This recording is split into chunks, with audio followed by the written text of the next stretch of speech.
கடந்த ஒரு சில வாரத்துக்கு முன்னாடி முதல்வர் விஜயோட மனைவி சங்கீதா அந்த விவாகரத்து வழக்க வாபஸ் வாங்கினது பெருசாக பேசப்பட்டது. இனி தளபதி விஜயும் சங்கீதாவும் ஒன்று சேர்ந்து வாழ போகிறாங்க அப்படின்னு பலர் எதிர்பார்த்து காத்துக்கிட்டு இருந்தாங்க. இப்பயும் காத்துக்கிட்டு இருக்காங்க.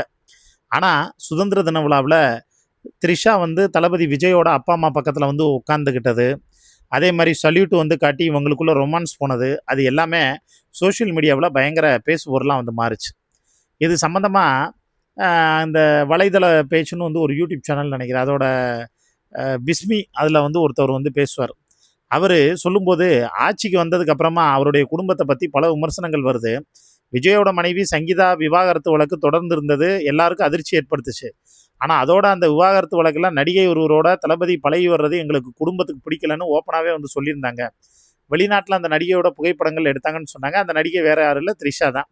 அந்த புகைப்படங்களை நடிகை சோஷியல் மீடியாவில் பதிவிடுறது எல்லாத்துக்கும் சங்கடமாக இருந்துச்சு அப்படின்னு வந்து இந்த பேச்சுக்கள் எல்லாருக்குமே வந்து தெரியுங்க.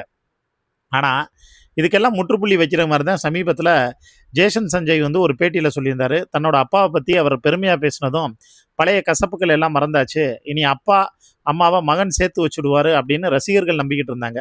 அந்த சமயத்தில் தான் விஜய் சங்கீதா விவாகரத்து வழக்கு வந்துச்சு. அப்போ இதுக்கு மேலே இந்த வழக்கை நடத்தலைன்னு சங்கீதா அதை வந்து வாபஸ் வாங்கிட்டாங்க. இதனால இனி லண்டனில் இருக்கக்கூடிய சங்கீதா மீண்டும் சென்னை நீலாங்கரைக்கு வந்துருவாங்க, இது தளபதி விஜயோட சேர்ந்து வாழ போகிறாங்க அப்படின்னு சொல்லிட்டு வந்தாங்க. அதுக்கப்புறம் சுதந்திர தினத்தில் சில சமாச்சாரங்கள்லாம் வந்து நடந்து முகஞ்சுளிக்க வச்ச உடனே அப்படியே அதெல்லாம் வந்து உல்ட்டாவாக வந்து மாறிடுச்சு. அப்போ விஜய் சங்கீதா இடையே பிரச்சனை முழுசாக வந்து தீர்ந்தாலும் அதை த்ரிஷா வந்து பார்த்தேன்னா தீர்த்து வைக்கிறதுக்கான வழிமுறைகள் கிடைச்சாலும் அதை விட மாட்டாங்க.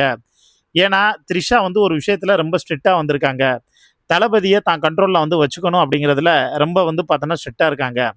விஜயோட மகன் சொன்னது மாதிரி தன்னோட அப்பா இப்போ முதல்வராக இருக்கக்கூடிய சமயத்தில் தங்களுக்கு பொறுப்பு இருக்குது, அதுக்கு தகுந்த மாதிரி நடந்துக்கன்னு முடிவு எடுத்திருக்கலாம். அதே மாதிரி சங்கீதாவும் இனி அவரை அசிங்கப்படுத்த வேண்டாம்னு வழக்கை வாபஸ் வாங்கியிருக்கலாம். மற்றபடி அவங்களுக்குள்ள நடந்த பேச்சுவார்த்தை எல்லாமே சுமூகமான முறையில் வந்து முடிஞ்சு செட்டில்மெண்ட் வந்து போயிடுச்சுங்க. அவ்வளவுதான். இனி அவங்கவுங்க வேலையை பார்ப்பாங்க. அதே நேரத்தில் தளபதி விஜய்க்கு த்ரிஷா வந்து ஒரு நல்ல தோழி, அதனால முதல் வரிசையில் அமர்ந்திருந்தாங்கன்னு அந்த விஷ்மி வந்து முட்டு கொடுக்க ஆரம்பிச்சிட்டாரு.